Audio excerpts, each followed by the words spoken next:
నమస్తే. ఇన్నాళ్ళు నన్ను సపోర్ట్ చేస్తూ, ఎంకరేజ్ చేస్తూ మీ ప్రేమని నాకు అందిస్తున్న ప్రతి ఒక్కరికి కృతజ్ఞతలు.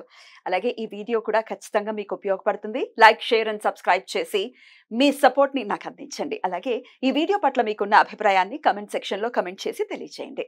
ఇప్పుడు వీడియోని చూద్దాం.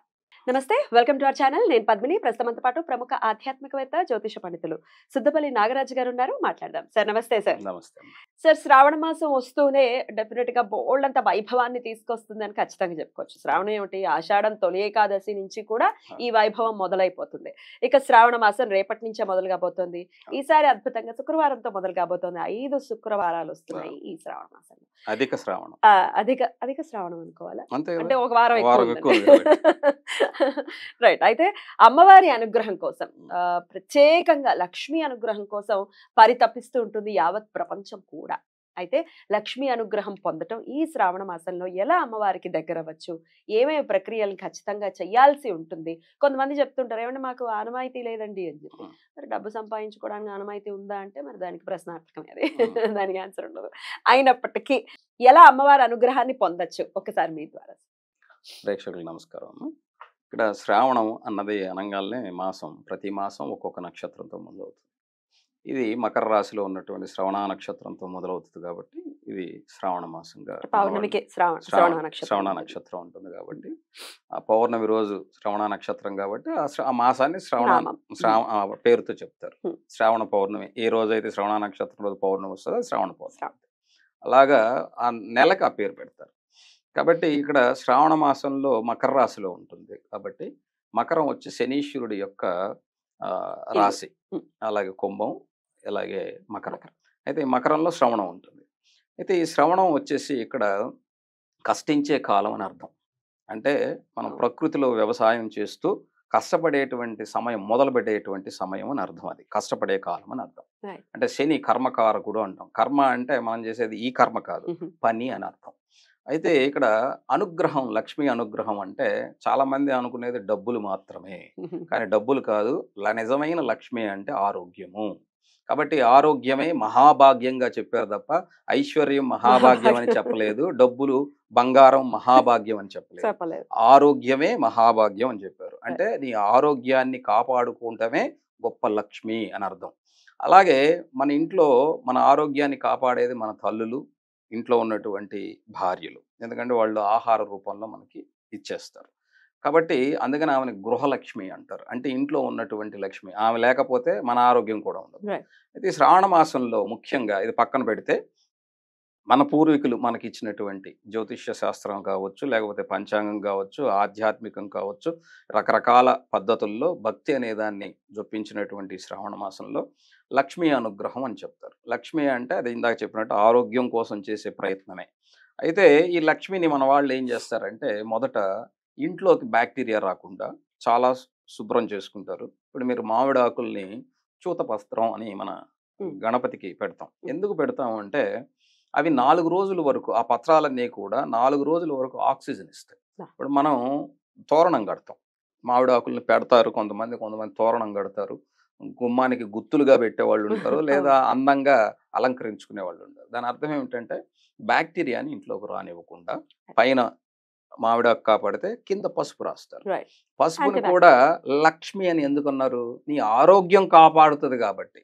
లక్ష్మీ కళ అని ఎందుకంటారు అంటే అర్థం ఏమిటంటే హాయిని కలిగించేది లక్ష్మి అని అర్థం. కాబట్టి ఈ లక్ష్మి అనుగ్రహం నీకు కలగాలి అంటే నీ శరీరం, ఇప్పుడు వ్యవసాయదారులు ఉన్నారమ్మా, వాళ్ళు ఇప్పుడు ఏం చేస్తారంటే నాట్లు వేస్తారు. ఈ నాట్లు వేసినప్పుడు ఏమవుతుంది, నీళ్లలో ఎక్కువగా ఆడవాళ్ళు మగవాళ్ళు శ్రమించేటప్పుడు ఏమవుతుందంటే కాళ్ళు చేతులు బాగా నీళ్ళకి తినేస్తాయి, పాచటం అంటారు, తెల్లగా వచ్చేస్తాయి. వీటిని ఆడవాళ్ళకి పసుపు అది రాసేవాళ్ళు. అలాగే ఆడవాళ్ళ ఆషాఢంలో గోరింటాకు కూడా పెట్టుకోవడానికి కారణం ఏంటంటే ఈ పనులు చేస్తూ వాళ్ళ శరీర ఆరోగ్యాన్ని కాపాడుకోవడానికి, అందంగా ఉండేదానికి ఇలా రకరకాలైనటువంటి పద్ధతుల్లో ఒక పండుగ పేరు మీద ఒక చెట్టు ఆకును తెచ్చి విశేషంగా దాన్ని పెట్టుకుంటారు. ఈ రోజు మన వాళ్ళ పెళ్లిళ్ళలో దాన్ని ఏమంటారు, మెహందీ అనే ఒక రోజుని మొదలెడతారు కదా. దాని అర్థం ఏమిటంటే ఆ రోజుల్లో ఈ నెలలో పెట్టడానికి కారణం ఏమిటంటే వాళ్ళ శరీరంలో గోల్డ్ పుచ్చిన, లేకపోతే ఆరోగ్యానికి సంబంధించి. అందుకే ఆరోగ్యమే లక్ష్మి ఫస్ట్ మనం తెలుసుకోవాల్సింది. అలాగే మహావిష్ణు శయనంతో ఉంటాడు. ఇప్పుడు మహావిష్ణువు శయనం అంటే మహావిష్ణువు అంటే అర్థం ఏమిటి? వ్యాపించి ఉన్నటువంటి మొత్తం విశ్వం మొత్తం ఈక్వల్ గా వ్యాపించి ఉన్న ఎనర్జీ అని అర్థం. ప్రతి ఆటంలోనూ ఈక్వల్ గా ఎనర్జీ ఉంటదట. అట్లా ఈక్వల్ గా ప్రతి ఆటంలో ఎనర్జీ ఎలా ఉండగలదు? అలా భగవంతుణ్ణి మహావిష్ణువుని అన్నిటి యందు శయనించి అంటే సమంగా ఆయన పనుకోవడం అంటే ఇలా ఈక్వల్ అని అర్థం. అంతేగాని ఆయన నిద్రపోతున్నారు. నిద్రపోతున్నారు భగవంతుడు నిద్రపోతే ఇంకే ఉంది. ఎనర్జీ అనేది నిద్రపోదు ఎప్పుడు కూడా. ఎనర్జీ రూపం మార్చుకుంటది, నువ్వు వాడుకుంటావు. శక్తిని నాశనం చేయలేము ఎవరు కూడా. కాబట్టి శక్తిని మార్చుకోగలం. అలాగా మహావిష్ణువుని స్వరూపాన్ని ఆయన శయనించి ఉన్నటువంటి మహావిష్ణువుగా చెప్పబడుతుంది. అంటే ఎనర్జీ ఈక్వల్ గా పంపిణీ చేయబడుతుంది అనమాట. మరి మహావిష్ణువు యొక్క భార్య ఎనర్జీ ఎక్కడైతే ఉంటుందో అక్కడ ఆరోగ్యం ఉంటుంది. ఆమెనే లక్ష్మి అన్నారు.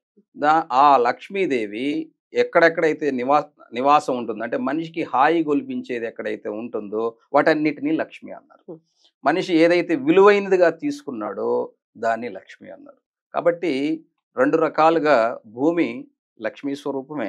ఆమెను భూమాత అన్నారు. ఆమె స్థిరంగా ఉంటుంది, అంటే కదులుతుంది అది, కానీ మనకి స్థిరంగా కనబడుతుంది, కదులుతుంది, తిరుగుతుంది. కానీ మిగతాది మనకున్నటువంటి డబ్బు ఇవన్నీ చరాస్తులు, అవి వెళ్ళిపోతాయి. అంటే బంగారం ఇవన్నీ కూడా దానికి లక్ష్మి అని పేరు పెట్టారు. ఎందుకంటే అందుకే చెంచల లక్ష్మి అని చెప్తారు మన వాళ్ళు, ఎందుకంటే అది నిలవదు అని చెప్పేసి.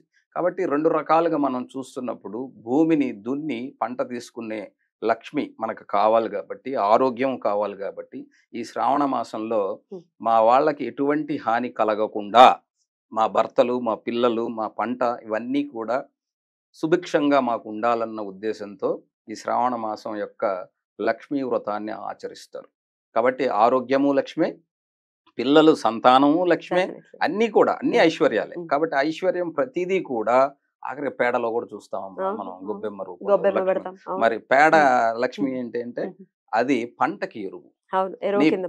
నీ పంట శుభ్రంగా పండుతుంది, ధాన్య లక్ష్మి రూపంలో నీకు ఇంటికి వస్తుంది. అష్టలక్ష్ములు ఇవేగా చెప్తారు మన వాళ్ళు. కాబట్టి ఎందుకు చెప్పారు అంటే నువ్వు ప్రతిదాన్ని రెస్పెక్ట్ చేయనే దానికి చెప్పారు.